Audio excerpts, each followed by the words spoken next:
Andi dan Edo itu berdua di depan kamera sambil memegangi kamera dengan mengucapkan seperti hal-hal yang menakutkan atau menegangkan untuk para penonton mereka nanti. Halo guys, kami sudah sampai di rumah yang paling angker di kota ini. Katanya di sini ada beberapa jin yang sangat kuat yang bisa membuat orang-orang yang datang sini pulang-pulangnya gila. Assalamualaikum warahmatullahi wabarakatuh. Selamat datang kembali di channel Lampu bersama saya, Adil. Terima kasih buat kalian semua yang masih mau mengklik video dari channel ini. Dan buat kalian yang baru pertama kali melihat channel ini dan merasa terhibur dengan cerita yang akan saya bawakan ini, jangan lupa subscribe, karena subscribe itu gratis. Like dan komen, karena bentuk dari dukungan kalian semua itu sangat membantu channel ini untuk bisa lebih berkembang lagi. Nah, seperti biasa sebelum saya masuk ke jalan ceritanya, saya akan memberikan sedikit gambaran cerita yang akan saya bawakan pada episode kali ini, yaitu tentang seorang YouTuber pemula yang membuat konten pergi ke rumah angker, dan apa yang mereka temukan itu adalah sesuatu yang sangat gila, sangat membuat mereka itu hampir gila. Dan bagaimana kegilaannya? Simak terus cerita ini, dan cerita horor kita mulai.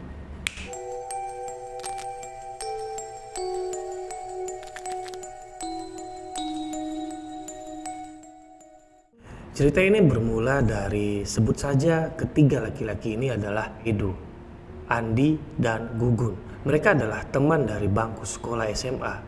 Sampai ketika mereka tamat dari sekolahan dan bekerja di tempat masing-masing, namun mereka masih sering sekali untuk ngumpul, hanya sekedar bicara-bicara kosong, entah itu 2 malam sekali atau 3 malam sekali.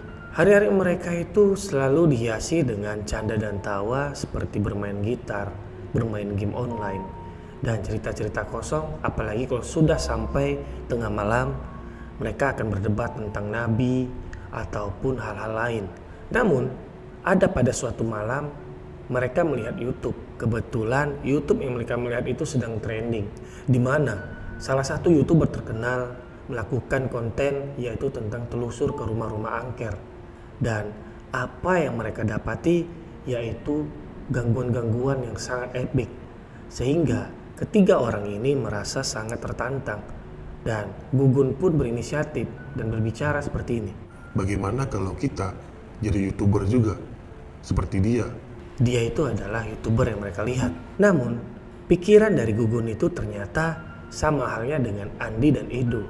Lalu mereka berdua pun serentak bilang, ayo kapan? Aku sudah lama ingin seperti ini. Namun sejak kejadian mereka membuat YouTube itu, Andi dan Edo ini seperti loyo, tidak semangat lagi untuk menjadi konten kreator. Ya, mereka dulu sudah pernah mencoba untuk menjadi konten kreator. Di beberapa tahun silam, mereka pernah membuat konten tentang video-video lucu. Namun baru beberapa kali upload dan tidak memuaskan hasil viewernya, mereka pun stoplah di situ dan tidak ingin lagi melanjutkan channel tersebut. Lalu Gugun pun bilang, bagaimana kalau kita melanjutkan saja channel kita yang kemarin? Ya, walaupun hanya baru beberapa orang yang subscribe kita, paling tidak kita tidak memulai dari nol. Andi dan Edo pun saling bertatapan dan serentak juga bilang, ayo kita mulai dan kapan. Lalu pada malam hari itu pun mereka seperti melakukan briefing lah, tema apa dan konsep seperti apa yang akan mereka buat. Ya, mereka ingin membuat konten telusur seperti YouTuber terkenal itu. Dan mereka pun setuju untuk pergi ke salah satu rumah angker yang ada di kota mereka. Jaraknya dengan tempat mereka saat ini itu hanya beberapa kilo saja. Setelah mereka sudah setuju dengan tempatnya, kini bagaimana caranya untuk konsep perekaman dan gimmick-gimmick yang akan mereka buat. Ya, mereka tidak mau membuat channel ini seperti channel-channel yang murni horor. Mereka akan membuat gimmick-gimmick seolah-olah ada gangguan ketika mereka sedang merekod. Lalu Gugun mempunyai ide gila. Ketika mereka merekod, Gugun akan berbuat sesuatu yang tidak senonoh dan berkata-kata seolah-olah menantang. Edo dan Andi setuju saja. Karena apa? Karena supaya cepat viral. Namun hal yang mereka lakukan itu nanti akan membuat malapetaka. Dan masuklah ke hari yang ditentukan. Hari yang ditentukan pun telah tiba. Saat itu sore menjelang maghrib, dan mereka sudah berkumpul di tempat biasa mereka berkumpul dengan menggunakan pakaian serba hitam. Dan kameranya yaitu kamera handphone dari Gugun. Ya, karena ketiga dari mereka ini hanya handphone Gunawanlah yang lebih layak untuk perekaman, apalagi ketika malam hari. Jadi Gugun menggunakan kamera dan Edo itu membawa 3 lampu supaya perekaman itu tidak begitu gelap. Setelah mereka sudah memprepare semuanya, mempersiapkan semuanya, dan kini jam sudah hampir menunjukkan jam 7 malam. Mereka pun bergegas pergi ke rumah angker, yang dimana padahal di rumah itu mitosnya atau desas-desusnya itu rumah yang paling angker yang ada di kota mereka. Bahkan mungkin YouTuber-YouTuber yang sudah lebih besar daripada mereka tidak ada yang berani masuk ke dalam situ jika tidak ada 1 atau 2 orang yang mengerti. Jika ada kejadian-kejadian aneh, mereka itulah yang akan menyelesaikannya. Singkat cerita, kini mereka bertiga sudah sampai di rumah angker tersebut. Rumah angker tersebut itu gambarannya adalah rumah besar bertingkat 2, layaknya rumah-rumah gedongan. Namun pada tahun 2000 awal, rumah itu dipagari, pagar yang cukup tinggi, dan beberapa dinding di situ sudah banyak yang keropos. Dan besi-besi yang ada di pagar tersebut itu juga banyak yang lepas. Di salah satu pagar itu tertempel lah, jangan ada yang masuk ke sini. Mereka menghiraukan itu dan langsung saja masuk ke rumah angker tersebut. Iya, kini malam sudah semakin malam. Namun ambisi mereka begitu membara, melupakan hal-hal atau resiko-resiko yang akan mereka dapati. Dan Gugun sudah menyiapkan beberapa gimmick. Edo dan Andi mempersiapkan supaya gimmick dari Gugun ini tidak meleset dan sempurna di depan kamera. Sampailah mereka menginjak ke depan pintu masuk rumah tersebut tanpa mengucapkan salam. Mereka bertiga pun sontak masuk dengan sangat arogan. Gugun pun mengangguk, menunjukkan bahwa ia siap-siap untuk pergi ke suatu tempat. Dan Andi dan Edo itu berdua di depan kamera sambil memegangi kamera dengan mengucapkan seperti hal-hal yang menakutkan atau menegangkan untuk para penonton mereka nanti. Halo guys, kami sudah sampai di rumah yang paling angker di kota ini. Katanya di sini ada beberapa jin yang sangat kuat yang bisa membuat orang-orang yang datang sini pulang-pulangnya gila. Mana mungkin, kata Edo. Jadi Andi pun tertawa mendengar ucapan Edo tersebut. Lalu ia mengucapkan kembali, ya, mana mungkin, ini zaman sudah modern. Tapi supaya kalian yakin, kita akan terus masuk lebih dalam lagi ke rumah yang sangat besar ini. Terus simak video ini dan jangan lupa subscribe supaya channel ini lebih bagus lagi. Kami pun lebih semangat dan mereka pun terus masuk setiap pintu, entah itu kamar atau dapur dan beberapa tempat lainnya. Gugun berteriak sesekali mengucapkan, kapan lagi nih? Tunggu, kata Edo. Aku belum menyiapkan shoot yang bagus supaya ketika diedit itu sangat epic dan estetik. Oke, Gugun menunggulah di salah satu tempat menyiapkan baju-bajunya seperti baju-baju layaknya Gundurwo dan Pocong. Ya, Gugun itu seolah-olah menjadi hantu. Jadi Andi mengucapkan bahwa hanya dia dan Edo lah yang datang ke rumah ini. Hanya berdua saja, tidak ada lagi orang lain. Seolah-olah memang mereka berdua saja. Sedangkan Gugun tersenyum-senyum tipis mendengarkan ucapan Andi. Dan Gugun sudah siap di tempat untuk menjadi pocong supaya menakuti mereka berdua. Dan mereka berdua itu acting supaya tampak murni, tampak nyata bahwa memang mereka melihat sosok penampakan yang sangat jelas. Mereka semakin arogan dengan ucapan-ucapan yang sangat frontal. Seperti Andi yang mengucapkan, ayo keluar semua, jangan membuat kami menunggu. Kami tantang kalian semua yang ada di rumah ini. Dan Edo pun juga bilang, "Iya, bangsat kalian semua, keluar, kami tidak takut." Wow, mereka benar-benar menantang. Lalu tak lama kemudian, Gugun pun beraksi. Dengan gemaan suara Gugun yang diberat-beratkan, suara itu menggema ke seluruh ruangan. Dan Gugun pun berkata seperti ini, "Kalian jangan menantang kami atau terima akibatnya." Namun, apa reaksi dari Edo? Bukannya takut, malah tertawa lepas. Edo pun lepas dari aktingnya. Ia pun merasa lucu dengan akting Gunawan. Padahal Andi sudah menshoot Gugun yang ada jauh di depan kamera ini seperti tampak siluet-siluet pocong. Padahal Andi sudah berakting penuh. Ia pun bilang, "Guys, ini guys, ada penampakan pocong guys. Aku sangat takut." Lalu dia menshoot Edo pun tertawa terbahak-bahak. Merasa sangat lucu apa yang mereka perbuat. Lalu Gugun pun merasa sangat kesal karena ini sudah dipersiapkan.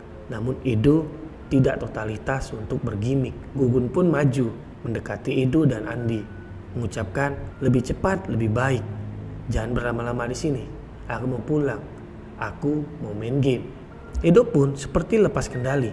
Ia terus tertawa sangat gila, tertawa terbahak-bahak.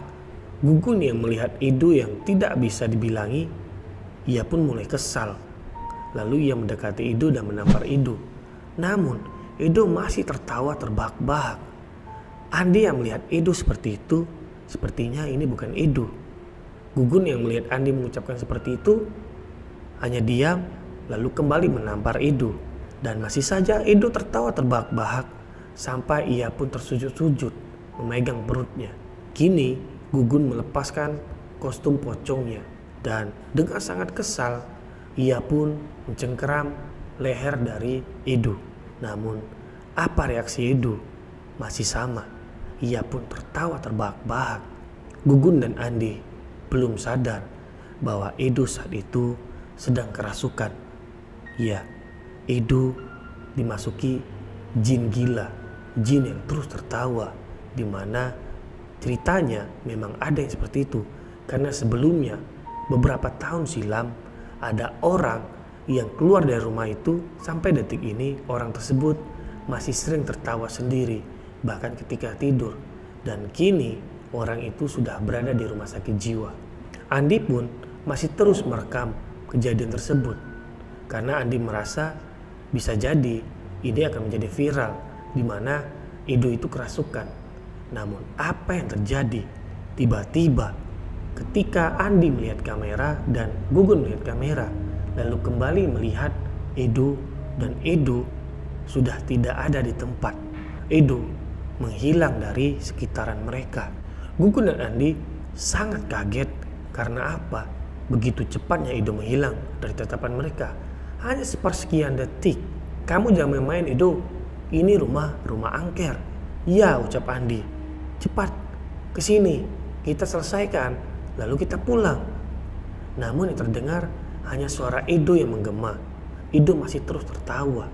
Dan tak lama kemudian, tiba-tiba di belakang mereka berdua ada suara bisik-bisik wanita, di mana bisikan itu berupa ancaman. Bisikannya seperti ini, "Kalian sudah sangat lancang masuk ke rumah kami, menantang kami, seolah-olah kami ini tidak berarti apa-apa."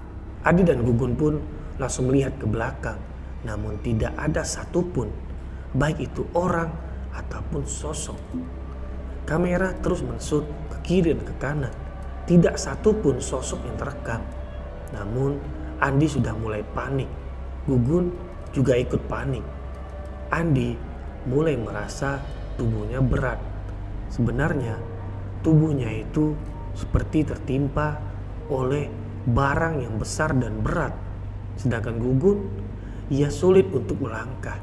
Ya, mereka berdua terpaku di tempat itu beberapa waktu. Kini satu persatu gangguan mulai muncul. Entah itu suara wanita, suara anak kecil, suara nenek-nenek, bahkan suara yang sangat ngebas layaknya suara genderuwo. seperti rumah itu sangat ramai, berbincang-bincang, mengumpat. Mereka berdua di situ, sedangkan Edo masih terus tertawa karena suara gemaannya itu terus bercampur dengan suara-suara goib yang ada di rumah tersebut. Andi yang sudah sangat panik, ia pun menangis. Gugun melihat Andi, Gugun hanya bilang, "Jangan menangis, kita ini laki-laki bro, kita harus hadapi ini. Ini sangat epik, rekam terus." Namun apa yang terjadi? Hanya lampu mereka saja yang hidup, sedangkan handphone mereka itu sudah mati layaknya handphone yang sudah habis baterai. Kini mereka tidak bisa kemana-mana. Mereka terpaku di situ dan perlahan Edo pun berjalan ke hadapan mereka. Namun hanya suaranya saja yang tertawa, sedangkan Edo itu menatap dengan tatapan yang sangat bengis kepada kedua temannya. Andi pun berteriak pada Edo, "Do, tolongin kami Do, tolongin kami." Edo hanya terus berjalan dengan tatapan yang sangat tajam, terus mendekati mereka. Semakin mendekat dan semakin mendekat, sampailah berjarak hanya 1 jari di hadapan Andi. Edo pun berkata, "Kami sangat terganggu dengan kehadiran kalian. Sebaiknya kalian tinggalkan tempat ini segera atau terima akibatnya. Teman kalian ini akan kami buat mati." Andi pun menangis dan bersujud di hadapan Edo. Ia meminta ampun. "Ampuni saya, ampuni kami, tolong lepaskan kami. Kami hanyalah manusia biasa yang tidak tahu apa-apa. Ampuni kami," ucap Andi. Gugun ternyata terus menatap ke atas. Ya, Gugun seperti lehernya itu diikat oleh sesuatu hal yang gaib, di mana ketika Andi melihat Gugun, Gugun itu seperti melayang dan tergantung. Tidak sampai di situ saja, tiba-tiba cuaca di luar itu angin sangat kencang, sampai angin itu berhembus di hadapan Andi, sangat kencang dengan debu yang terus menerpa wajahnya. Matanya pun kelilipan oleh debu-debu yang masuk ke matanya. "Tolong lepaskan kami, tolong." Hanya itulah yang bisa Andi ucapkan. Karena apa? Ia tidak bisa berdoa apapun. Karena semasa ia hidup, ia bahkan tidak pernah memegang Al-Quran. Ternyata ada sosok bapak-bapak yang menjaga rumah tersebut yang sudah sangat lama. Ia melihat ada 2 motor yang terparkir di dekat rumah besar itu. Ia curiga, jangan-jangan ada orang yang mencoba masuk ke rumah ini. Lalu bapak itu pun masuklah ke rumah itu. Dan apa yang bapak itu lihat? Ia melihat Edo, Andi dan Gugun yang seperti tergantung melayang. Ia pun langsung berteriak, "Kenapa kalian di sini?" Lalu Andi pun sangat kaget melihat bapak itu. Dan seketika saja Gugun terjatuh. Edo pun langsung pingsan. Ternyata bapak itu adalah juru kunci rumah itu. Dengan sejarah yang sangat panjang, bapak itu seperti menguasai makhluk-makhluk tersebut. Sehingga ketika bapak itu datang, makhluk-makhluk itu pun seperti hilang begitu saja. Lalu bapak itu pun mendekat dengan wajah yang sangat garang, bertanya kepada mereka bertiga, "Apa kalian sudah gila? Ini rumah tidak ada satupun orang yang boleh masuk. Atau kalian akan terima risiko-risikonya nanti. Saya jamin salah satu dari kalian nanti akan ada yang gila." Andi dengan sisa tenaganya, ia masih menangis, lalu mengelap air matanya. Ia mengucapkan kepada bapak itu, "Maafkan kami pak, tolong selamatkan kami." Lalu bapak itu pun bilang, "Kuatkan dirimu, cepat angkat temanmu, atau mereka akan kembali." Karena ucapan itu seperti ada tenaga tambahan, karena rasa takut membuat Andi menjadi sedikit lebih kuat. Lalu ia angkatlah Edo, dan bapak itu pun dengan sangat malas mengangkat Gugun.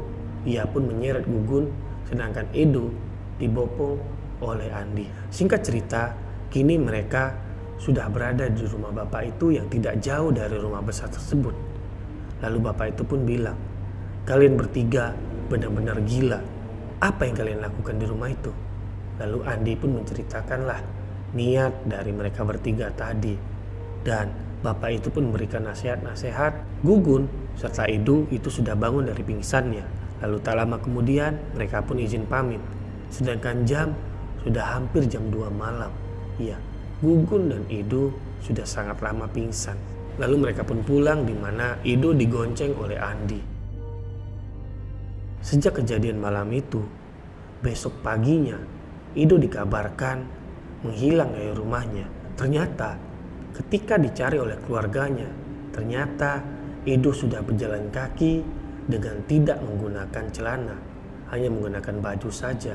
Ia berjalan di jalan raya sambil mengucapkan hal-hal yang tidak masuk akal. Ya, Edo kini sudah menjadi orang gila. Lalu Andi dan Gugun pun ditelepon oleh kedua orang tua Edo. Mereka pun menjelaskan apa yang sudah mereka lakukan semalam. Namun apa yang mereka dapatkan? Tamparan telak kedua pipi mereka. Kedua orang tua Edo merasa sangat menyesal, menganggap kalian berdua ini adalah saudara. Ternyata kalian mencelakai anak kami. Dan sejak saat itu, walaupun Edo sudah diobati, entah itu ke orang pintar atau ke rumah sakit jiwa hanya sekedar konsultasi, namun Edo tetap seperti orang yang gila. Kini Edo hanya dikunci di kamar, bahkan makan pun harus disuap. Edo sering tertawa sendiri, bahkan ketika tengah malam Edo tidak henti-hentinya tertawa, menangis lalu tertawa lagi. Kini hanya tinggal Andi dan Gugun, di mana Andi seringkali menganggap Gugunlah sumber dari masalah ini, sedangkan Gugun bilang bahwa ini adalah risiko kita, jangan salahkan aku, kita semua ini salah. Sejak saat itu pertemanan mereka pun hancur, di mana Andi dengan temannya yang lain, Gugun dengan teman yang lain, sedangkan Edo bertemankan dengan sepi. Kini Edo sampai saat ini Edo tidak pernah sembuh seperti sedia kala, dan cerita pun selesai.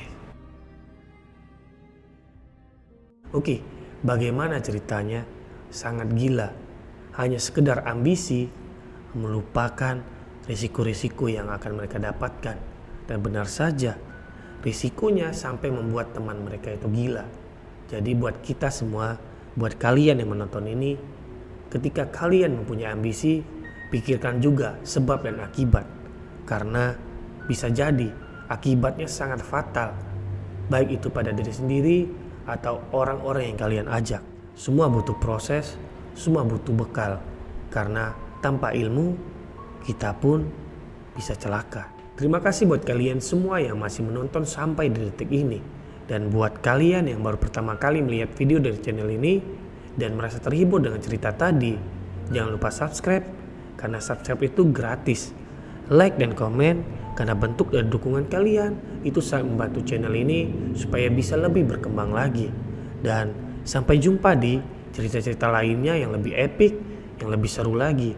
Dan see you.